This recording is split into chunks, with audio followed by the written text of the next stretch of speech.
আজকে আমি আপনাদের জন্য নিয়ে এসেছি একটি special recipe, pomfret fish curry. যেভাবে 5 স্টার রেস্টুরেন্টে পমফ্রেট ফিশ কারি বানায় সেই রকম কায়দায় এই রেসিপি যে ধরনের বিশেষ কৌশল বা মশলার ব্যবহার হয় তা আমি ধাপে ধাপে শেয়ার করব। তা চলুন দেখে নিন কিভাবে রেস্টুরেন্টের মতো সুস্বাদু পমফ্রেট ফিশ কারি বানানো যায়।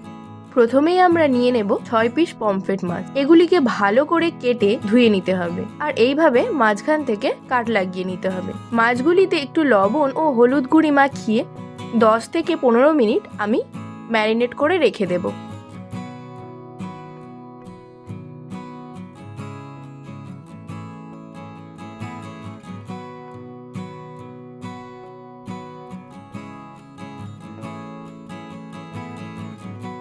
এবার আমি কড়াইতে 25 মিনিটের মতো সরিষার তেল খুব ভালো করে গরম করে নেব।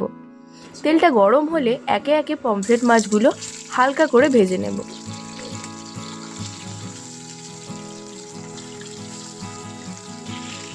মাছগুলি উল্টে পাল্টে দুদিকে ভেজে নিতে হবে।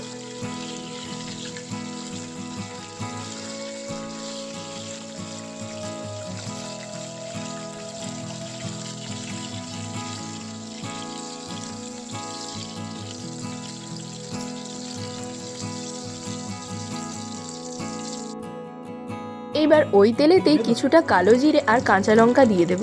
কাঁচা লঙ্কাগুলি আমি মাঝখান থেকে চিড়ে নিয়ে এইভাবে দিয়ে দিয়েছি, কারণ তেলে দিলেই না হলে ফেটে যেতে পারে। এরপর একটি পেস্ট করে রাখা টমেটো দিয়ে দেব। টমেটোটা কিছুক্ষণ তেলের সঙ্গে ভেজে নেব। তারপর সামান্য জল দিয়ে একে একে মশলা দিয়ে দেব। মশলাতে আমি দিচ্ছি সামান্য লবণ, আধ চামচ হলুদ গুঁড়ো আর হাফ চামচ লঙ্কার গুঁড়ো দিয়ে ভালো করে মিশিয়ে নিচ্ছি। এগুলি ভালো করে কষিয়ে নিতে হবে যতক্ষণ না মশলাটি তেল ছাড়ছে। এইবার একটি বিশেষ পেস্ট বানিয়ে নেব। এজন্য আমি নিয়ে নেব 1 চামচ সর্ষে, 10 থেকে 15 গ্রামের মতো কাজু, একটা কাঁচা লঙ্কা ও সামান্য লবণ আর খুব সামান্য জল দিয়ে একটি মিহি পেস্ট বানিয়ে নেব। এই পেস্টটা কারিকে ভরপুর মশলাদার ও রিচ করে তুলবে। এইবার আমাদের সর্ষে আর কাজুর পেস্টটা দিয়ে মশলাগুলি ভালোভাবে মিশিয়ে নেব।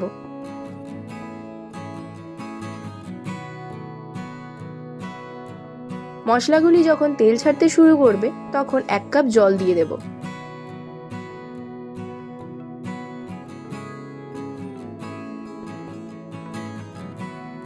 এবার ভেজে রাখা পমফ্রেট মাছগুলি একে একে মশলার মধ্যে দিয়ে দেব।